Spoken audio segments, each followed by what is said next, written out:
Iihi po ako ng alas 10 ng gabi. Pagbukas ko po ng ilaw, nakita ko po yung, hindi ko po sure kung nandun pa yung katawan niya, pero makinig pa po yung nilunuhan. Po yung pinagbalatan ng cobra, sinasabi nila.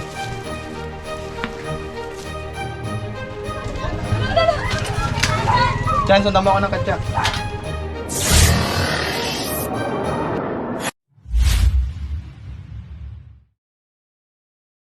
Nag-aantay tayo ng bus papunta sa Atimonan.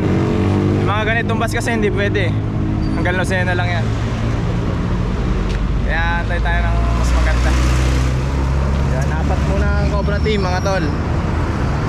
Siyempre may lakad din yung iba natin. Tapos masyado kasing mahal yung pamasahe pag magko-commute kaming lahat. Eh nagpadala naman yung nagpapa-rescue. So dadagdagan na lang namin mga tol. Hindi rin naman pwede magpunta ng isa dalawa kasi maghanap tayo ng kasabay na magpapa-rescue doon. Sir, Bicol. Bicol kami. Atimonan lang sir. May shoutout ka. Shoutout mo yung mga tropa dyan. Ay wala pa sila eh. Saka sa Bicol. Atimonan lang po. Atimonan. Atimonan kami. Rubber page.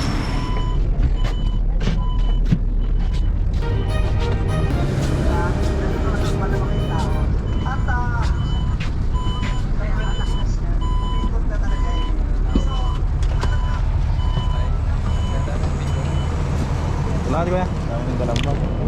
Yan. Tayo. Wala po malapit na po. So ayun mga tol, andito tayo ngayon sa Barangay Buhangin sa Atimonan, Quezon. So sila po yung tumawag sa atin. Kuya, kwento nyo nga yung sitwasyon ng problema natin dyan. Nung nakita po nung asawa ko, doon po sa mismong baba ng aming kusina. Nagpuno po. Nung nakita po namin yung pinaglunuan, tagang para po bang katanggal pa lang ng mismong ahas. Mga ilang araw na po yun. Siguro po, nung umaga po kasi nandun pa kami, mga 5 po ng hapon, umalis kami. Tapos nakita po namin mga magnanay na ng gabi. May incidents na po ba dito na Oh, wala pa naman. So yun mga tol, agapan natin yung posibleng mangyari na may makagat po dito dahil wala pa daw po dito nababalitaan na taong nakagat ng cobra.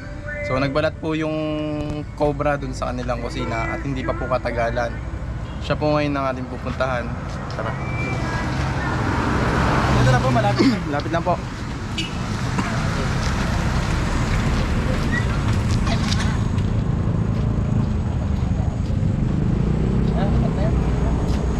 Ako na, Paul.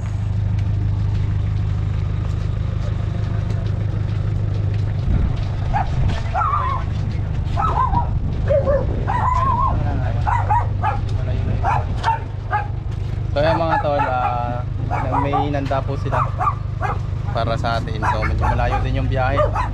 Ilang oras din. Sama nga pala natin yung ilan sa tropa natin. Ampol, nga magpupulis po yan.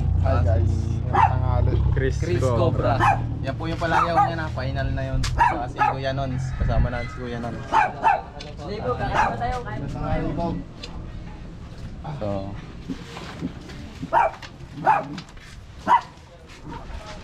So yung mga kaibigan, pinaghanda po nila tayo ng Sarap na tanghalian. ayan.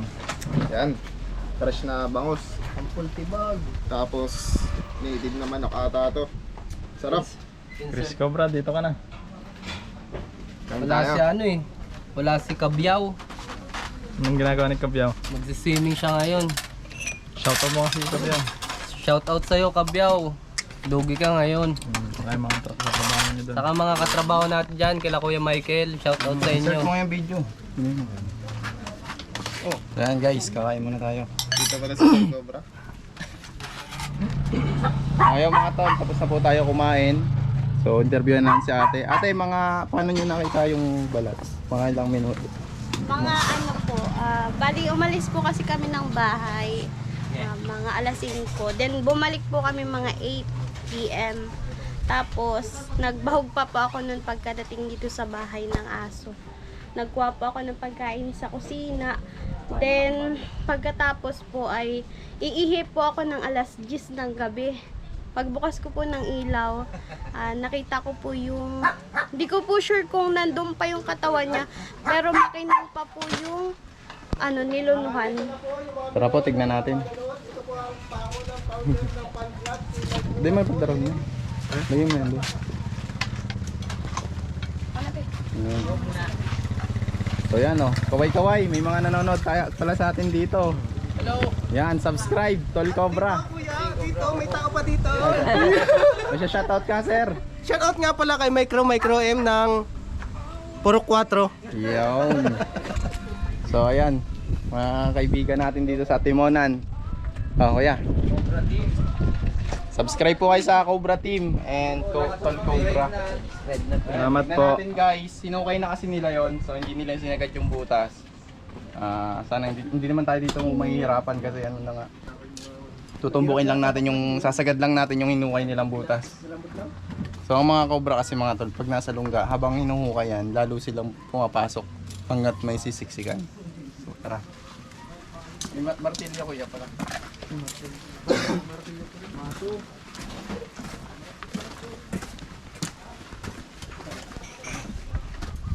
Dali mo na kaya yung mga bag dito. Yung bag kong itin. Saling ko? Paul. So guys, ito po yung loob ng bahay. Nilabas na nila yung ibang gamit. Ito po yung pinagbalatan ng cobra. Sinasabi nila. Yan. Laki na. Si ate daw po, nung alas 8 ng gabi ay umuwi dito para magpakain ng aso. Tapos, syempre natulog. Lumangon po siya ng mga alas 10 ng gabi. Then, nakita niya na to. Ibig sabihin, nagbalat lang sa pagitan ng 8 to 10. So, dito po ay po yung binaklas nila. So, pag ganun daw yung butas, dito lalo buklasan. Video muna, Paul.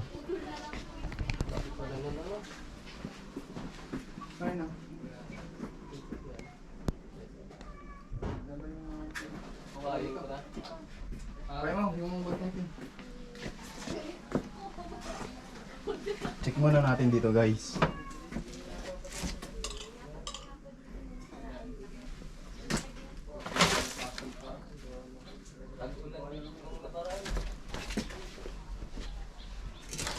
May mga bakas ng daga.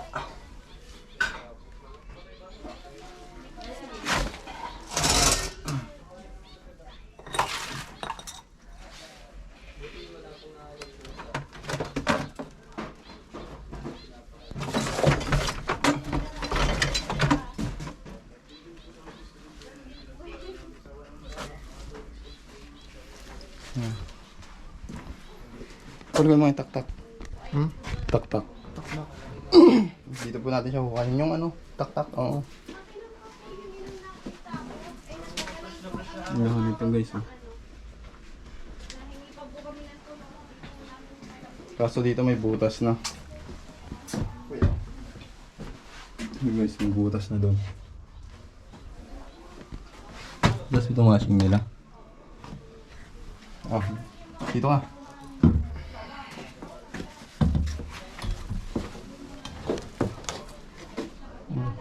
Tingin sa camera lang. Okay.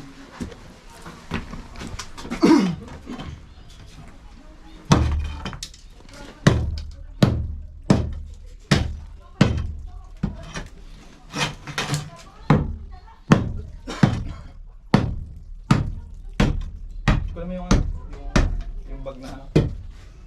May gloves doon. Sa register. Ikaw na rin gusto nga. No? May gloves.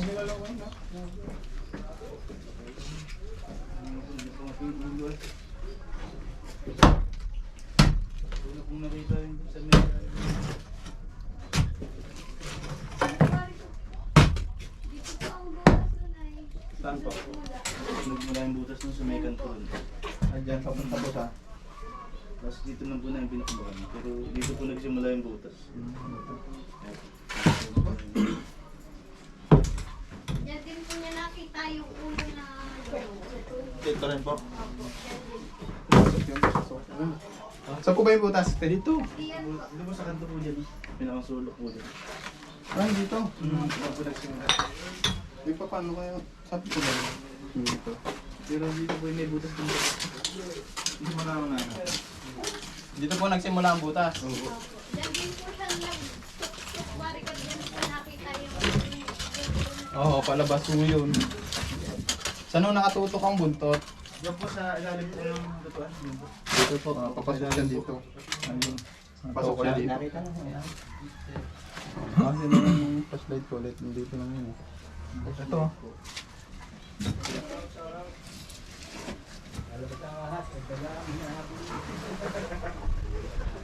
So ibig sabihin papunta siya dito kasi dito nakaturo yung buntot.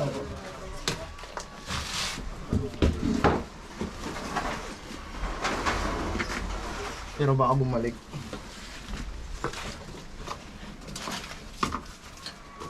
Saan po yung tinakpan na butas? Diyan na po yun, yung ano dyan. Ibig sabihin dito wala. Tapos dito po yung parte yung ano. Hanggang dito na lang po namin yung ano yung okay nung gabi.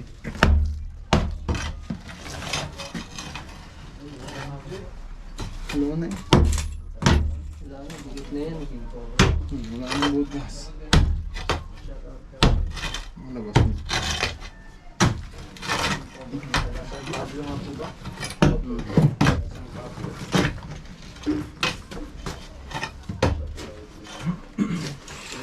Hindi, iba nyo dyan.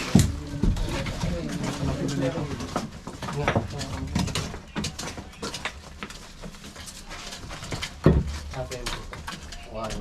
Kaya ano to? Yan po yung sa kabila ng bulo. Paano po tayo dyan? May double wall kasi yung pinto.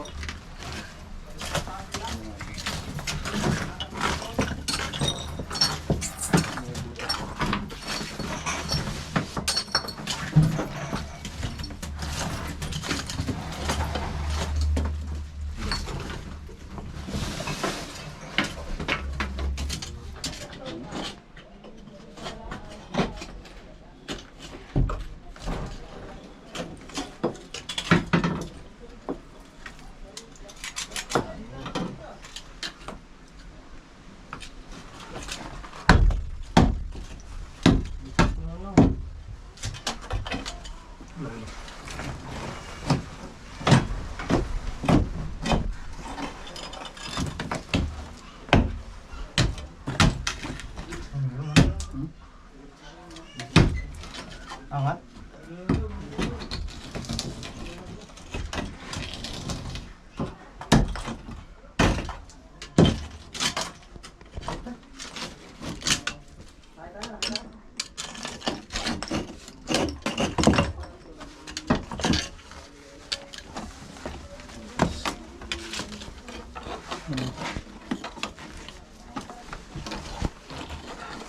Water ko ah. Dali na. Wala. Sige pa.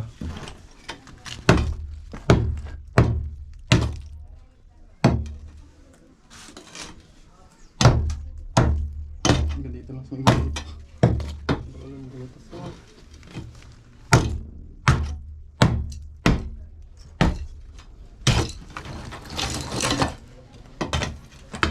Yan na yan.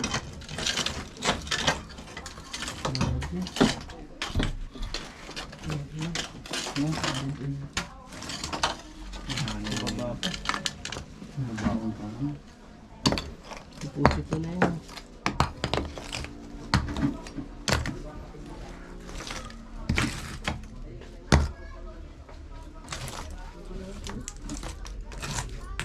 Wala. Mas kuya.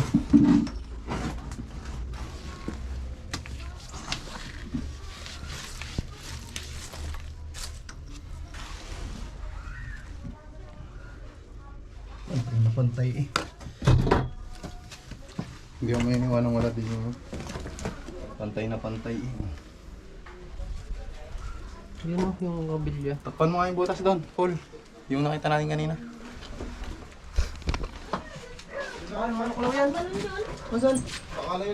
Sidudukot pa eh. Konti lang yung nahagip niya. Labas na kayo! Ito, tignan. Putang ina laki ah! Oh. So guys, nakakuha tayo dito ng isang cobra. Kaso parang dito yung nagbalat.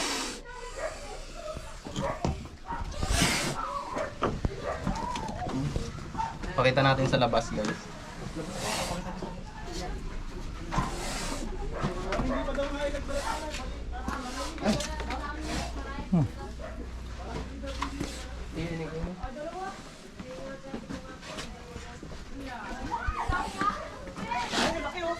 Guys, nakakuha tayo dito. Pero ito magbabalat pa lang. Hindi ito yung sinasabi nila. Diba ko nga? Ay sa ano? Gilid ka. Okay na. Chan, sundan mo ako ng katsa. Yung kanina, nabawal ko na.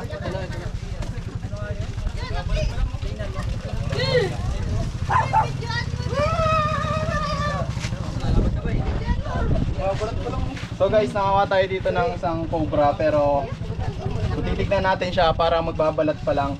Kaya hindi pa ito yung tinutukoy nila na bagong balat. So malamang ay mag-asawa pero natumbok na natin yung lungga.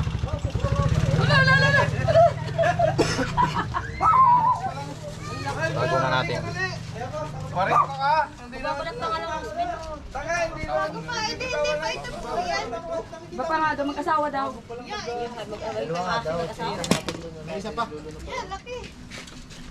Pinapakulit pala yung sa ano. Oo, parang Ate, ito yung asawa.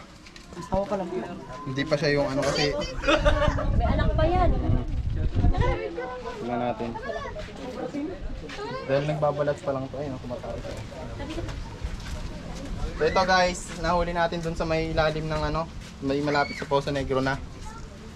So, bakas dun yung mga pagapang nila. At siguradong dun sila naglulungga. Hopefully makuha pa natin yung isa. Hulo! Ben, maraming asa yung bahay. Kasi ano pa lang kuya ito nagbabalat pa lang eh. Iba pa yung ano doon, nagbalat. Malaki po pati yung ano, yung isa. Oh, yung lalaki. Malaki. Yan yung babae. Tara, tingnan.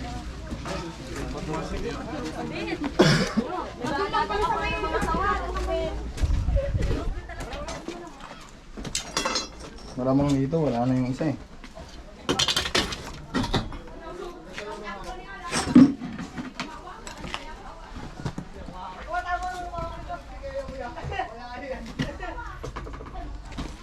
Diktikin na lang natin to. Last.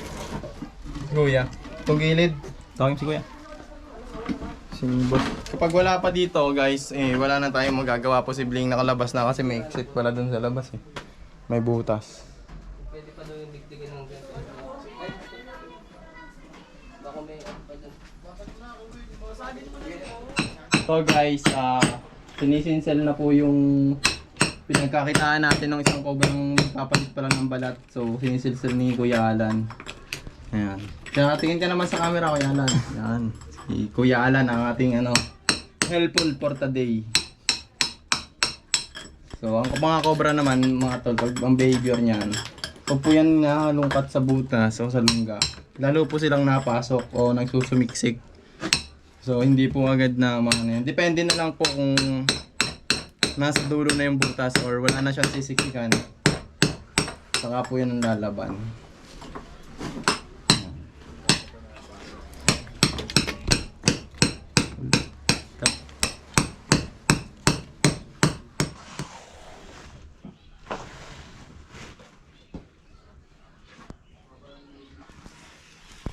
Wala, kahit kaliskis.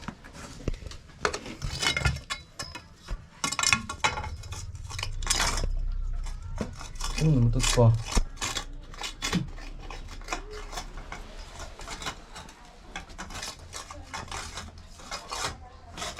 Malis talaga yan eh. Dito na natin. Diretsuhin na natin yan. Para siguro para makita. Tapos tambakan. sigurado ito sira ang bahay. Tigas. Let gila. Titigas bagay sa nakakain ng kanin.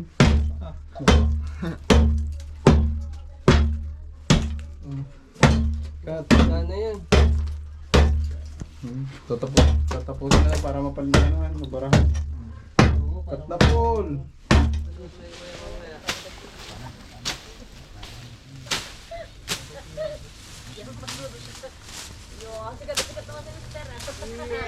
Sige ka muna, mister! Mamay mo, bukas bukas, nasa tinapos ka na rin. Ikaw taga-tapos nila. Taga-tapos nila. Ako helper nila. Taga-panood na lang kami.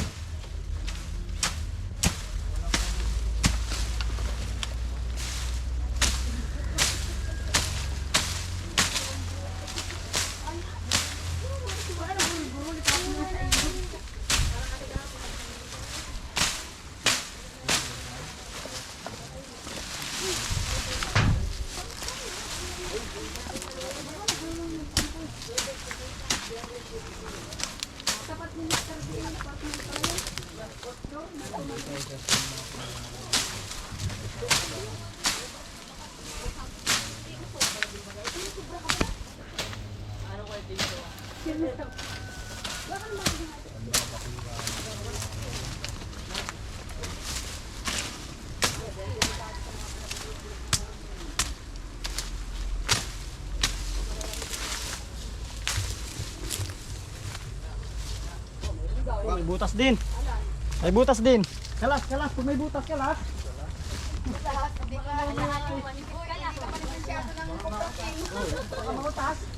So ayun mga tol, pinilit ko na yan kanina. Dito muna tayo. So ito po pakita mo yung mga bahay. Yan po ay tabi ng bahay. Yan, at sa tingin po namin, dito nang gagaling yung kobrang pumasok nun sa bahay. Yung nakuha natin, tapos may isa pa po tayong hinahanap. So malamang dito naglulungga. Okay kuya, try mo. Dito muna. Flashlight kaibigan. Yan.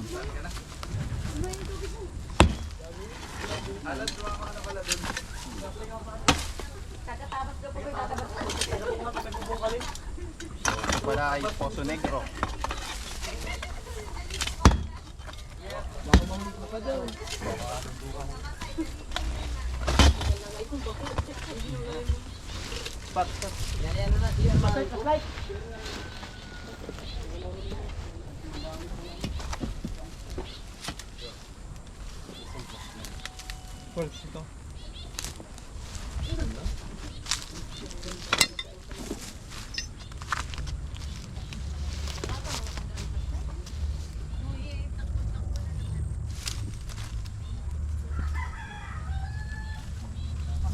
So, okay.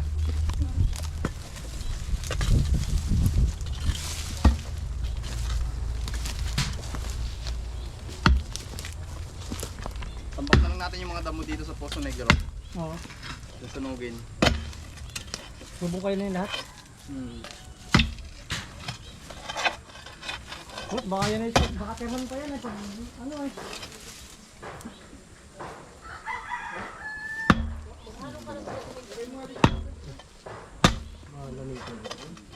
So yung mga tol, sinisimento na ni Tata yung mga nasirang semento sa panghuli natin ng cobra. Pinasukan din ng Yung pinasukan. Yung butas na pinasukan ng cobra, sinisimentohan na. Saka yung mga nasira doon, simentohan na rin. So ito yung kabilang lote. Hanggang ngayon hinahanapan namin, pero wala pa rin kami nakikita. So nagpahinga muna kami, sobrang init, pero si Kuya Alan ay napaka tibay sa init. Oh. Tibay. Kung may shoutout ka bro. Walang araw no. Yan, oh. So natin kumahanap pa natin yung nagbalat. So yun mga tol, tapos na po ang ating rescue operation dito. Nakahuli po tayo ng isang cobra. So di natin nakita yung nagbalat. Malamang nakalabas na doon. Ano natin sila ate, papaalam na. Ano po sa lahat, maraming salamat po sa Cobra team, lalo na po sa kay Tonton Cobra.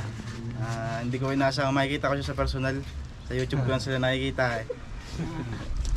Ayan, thank you so much po sa Cobra team po, especially po kay Sir Tol Cobra. Ayan, thank you so much po. Yan.